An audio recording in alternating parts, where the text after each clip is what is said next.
ईश्वर का न्याय। सुषमा बड़ी साधारण सी लड़की थी।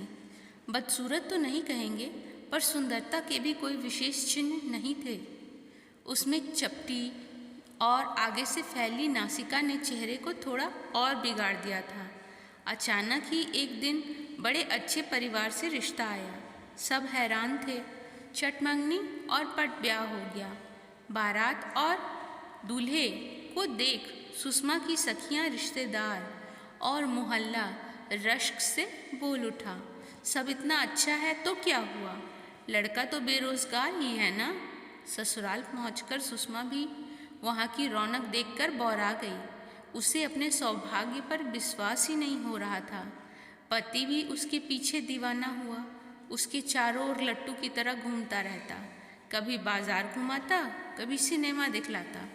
सास नवेली बहू कहकर घर का कोई भी काम नहीं करने देती। देवर और जेठ भी लाड बरसाते। उसे लगता यह सब सपना तो नहीं है। हाँ, 2 पुत्रियों की माता उसकी जेठानी जरूर थोड़ी उखड़ी उखड़ी रहती, पर वह रसोई और बेटियों में ही ज़्यादा उलझी रहती। कभी उनकी दोनों प्यारी प्यारी बेटियां छोटी माँ करती हुई उसके पास पहुंच जाती। ऐसे में एक दिन जेठानी भी उनके पीछे पीछे उसके कमरे में आ गई। कुछ अजीब सी दृष्टि से उसे देखती हुई बोल पड़ी, क्यों जी, दिन भर कमरे में जी नहीं घबराता, जानती हो। वह कुछ कहना चाह रही थी। अभी जेठानी की बात अधूरी ही थी, तभी उसकी सास कमरे में पहुंच गई। बड़ी नाराजगी से बड़ी बहू से कहने लगी, सुषमा को परेशान ना करो, नई बहू है, हाथों की मेहंदी भी नहीं छूटी है। घर का काम मैं इससे 1.25 महीने तक नहीं करवाऊंगी। सुषमा का दिल सास का बड़प्पन देखकर भर आया। नाग पंचमी का दिन था। सुषमा पति के साथ मंदिर से लौटते समय गोलगप्पे खाने और सावन की रिमझिम फुहार में भीगने पति को भी खींच लाई। जब गाना गुनगुनाते हुए भींगे कपड़ों में सुषमा ने घर में प्रवेश किया, तभी सास गरज उठी, ये क्या किया, पानी में भीगने से मुन्ना की तबीयत खराब हो जाती है। वे दवा का डब्बा उठा लाई, जल्दी जल्दी कुछ दवाइयाँ देने लगी। सुषमा हैरान थी, जरा सा भीगने से सासू माँ इतना क्यों नाराज हो गई। शाम होते ही उसके पति को तेज पेट दर्द और बुखार हो गया। सास उससे बड़ी नाराज थी। पारिवारिक डॉक्टर आए। वह डॉक्टर साहब के लिए चाय लेकर कमरे के द्वार पर पहुंची। अंदर हो रही बातें सुनकर सन्न रह गई। डॉक्टर सास से धीमी आवाज में कह रहे थे, लास्ट स्टेज में यह बदपरहेजी ठीक नहीं है। आपको मैंने इसकी शादी करने से भी रोका था। सुषमा के आंखों के सामने अंधेरा छाने लगा, जैसे चक्कर खाकर गिर जाएगी। तभी न जाने कहाँ से आकर जेठानी ने उसे सहारा दिया। उसे बगल के कमरे में खींच कर ले गई। उन्होंने फुसफुसाते हुए बताया, उसके पति को कैंसर है। इस बात को छुपाकर उससे विवाह करवाया गया, ताकि उसका पति मरने से पहले गृहस्थ सुख भोग ले। सास ने सिर्फ अपने बेटे के बारे में सोचा, पर उसका क्या होगा। तभी सास उसे पुकारती हुई आई, सुषमा, सुषमा, तुम्हें मुन्ना बुला रहा है, जल्दी चलो। वह भारी मन से कमरे के द्वार पर जा खड़ी हुई। बिस्तर पर उसका पति जल बिन मछली की तरह तड़प रहा था। सुषमा ने कभी मौत को इतने करीब से नहीं देखा था। घबराहट से उसके कदम वहीं थम गए। तभी अचानक उसके पति का शरीर पीड़ा से ऐंठ गया और आंखों की पुतलियां पलट गई। सास जलती नजरों से उसे देखकर बुदबुदा उठी, भाग्यहीन मनहूस, मेरे बेटे को खा गई। उससे लाड करने वाला ससुराल और उसे प्यार से पान के पत्ते जैसा फेरने वाली सास पल भर में बदल गई। सास हर समय कुछ न कुछ उलाहना देती रहती। उसके बाद सुषमा को कुछ सुध न रहा।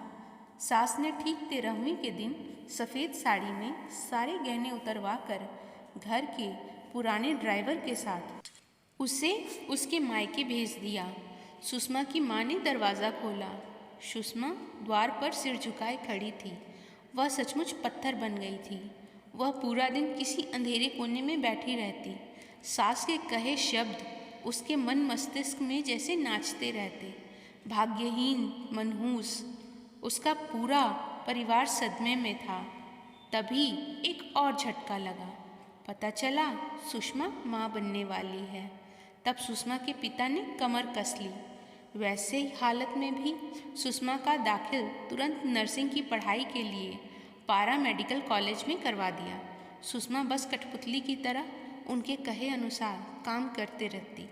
उसके पापा हर रोज़ अपनी झुकती जा रही कमर सीधी करते हुए बच्चों की तरह उसका हाथ थाम कर कॉलेज ले जाते और छुट्टी के समय उसे लेने गेट पर खड़े मिलते। मई की तपती गर्मी में सुषमा के पुत्र ने जन्म लिया। सुषमा अनमने ढंग से बच्चे की देखभाल करती। कहते हैं ना कि समय सबसे बड़ा मरहम होता है। सुषमा के घाव भी भरने लगे थे, पर पुत्र की ओर से उसका मन उचाट रहता। जिस समय ने उसके घाव भरे थे, उसी बीतते समय ने उसके वृद्ध होते पिता को तोड़ दिया था। ऊपर से शांत दिखने वाले पिता के दिल में उठते ज्वार भाटे ने उन्हें दिल के दौरे से अस्पताल पहुंचा दिया। अडिग चट्टान जैसा सहारा देने वाले अपने पिता को कमज़ोर पड़ते देख सुषमा जैसे नींद से जागी। उसने पिता की रात दिन सेवा शुरू कर दी। पिता की तबीयत अब काफ़ी ठीक लग रही थी। उनके चेहरे पर वापस लौटती रंगत देख सुषमा आश्वस्त हो गई। वह रात में पापा के अस्पताल के बेड के बगल में सोफे पर सोती थी। वह पूनम की रात थी। खिड़की से दमकते चांद की चांदनी कमरे के अंदर तक बिखर गई थी। तभी पापा ने उसे अपने पास बुलाकर बिठाया और उसके सिर पर हाथ फेरते हुए बोले, बेटा, तुम्हें अपने पैरों पर खड़ा होना है, मजबूती से, समझी? सुषमा ने हिचकते हुए जवाब दिया, मेरे जैसी भाग्यहीन।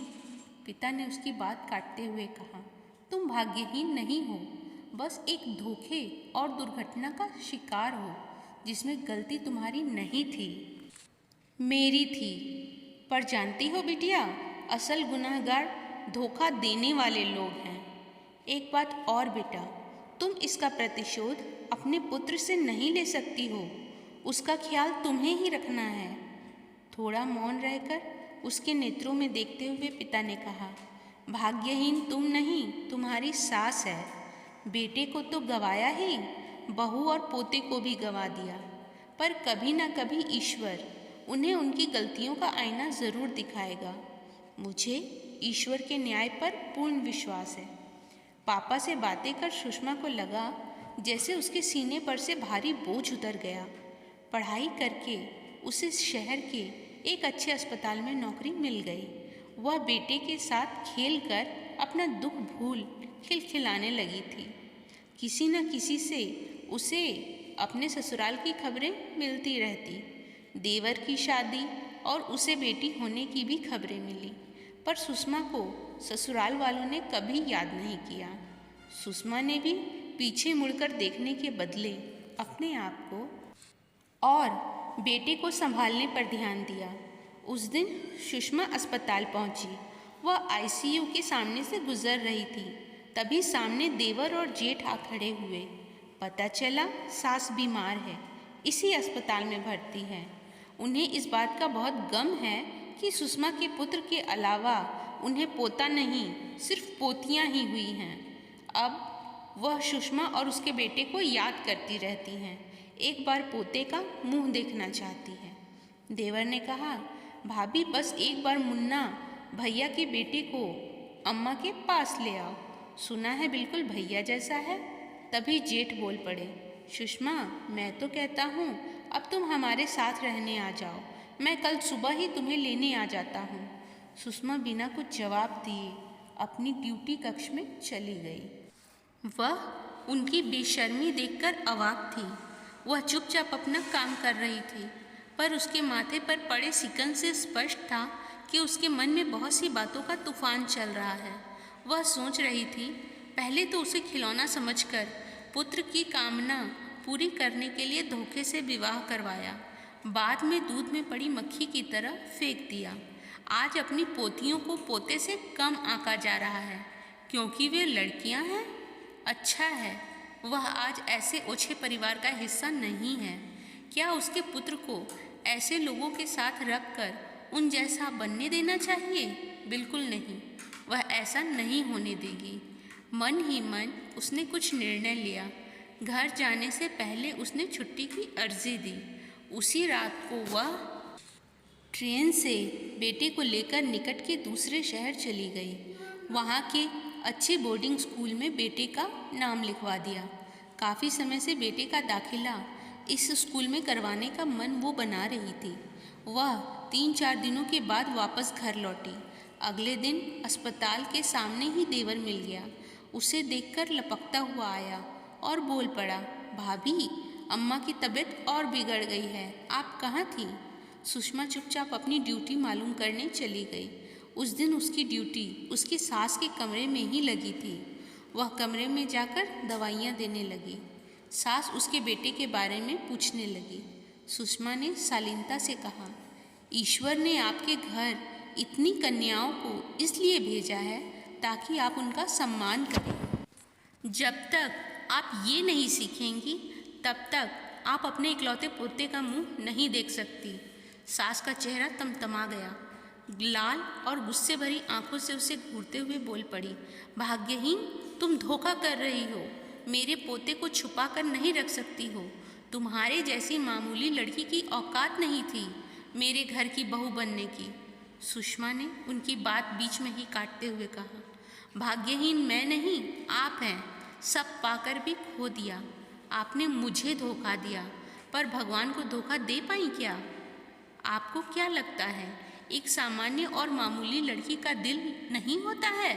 उसे दुख तकलीफ की अनुभूति नहीं होती?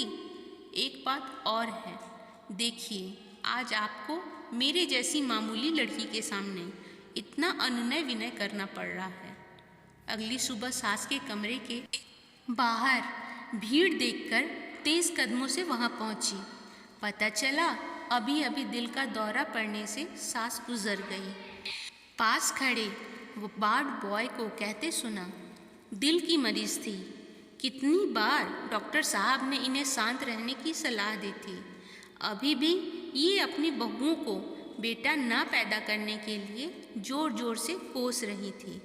उससे ही तेज दिल का दौरा पड़ा। सुषमा ने पापा को फ़ोन कर सास के गुजरने की खबर दी। वह ऑफिस में माथे पर हाथ रखे बैठी सोच में डूबी थी। पोते से भेंट न कराकर उसने गलती कर दी क्या? तभी पीछे से पापा की आवाज़ आई, सुषमा, जिसके पास सब कुछ हो फिर भी वह खुश ना हो, ये उसकी नियति है। यह ईश्वर की मर्जी और न्याय है। दोस्तों, कहानी अच्छी लगी हो तो वीडियो को लाइक करें, चैनल को सब्सक्राइब करें और कहानी पूरी सुनने के लिए आपका धन्यवाद।